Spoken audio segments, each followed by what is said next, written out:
Once upon a time, there was a king who had gone to visit neighboring kingdoms. He was gifted a pair of baby macaw parrots by the king of the last kingdom where he was visiting. They were the most beautiful birds he had ever seen. So, upon returning to his kingdom, he called for a bird trainer and asked him to train macaw parrots. The king also arranged a place in the palace garden for the parrots. He often looked at them from his palace window.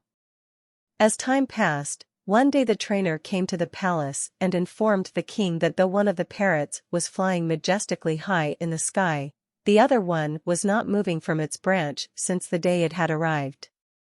Upon hearing this, the king summoned trainer and healers from the nearby kingdoms. They all tried their best, but couldn't make the parrot fly.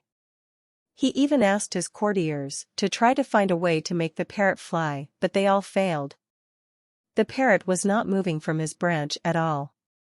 Finally, after trying everything, the king thought that maybe he needs someone who may be more familiar with natural habitat. He asked his courtier to get a farmer from the countryside and take him to the parrot to see if he can understand the problem with the parrot. The next morning, the king was thrilled to see the parrot flying high above the palace gardens. He asked his servant to call that farmer to meet him. The servant quickly went and located the farmer, who came and stood before the king. The king asked him, "How did you make the parrot fly?" With his hands folded with respect, the farmer said to the king, "It was very easy, Your Majesty. I simply cut the branch where the bird was sitting."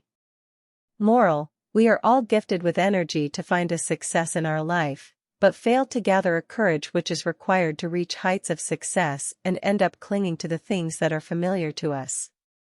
We need to free ourselves from our comfort zone to explore new opportunities and find a success beyond our capacity.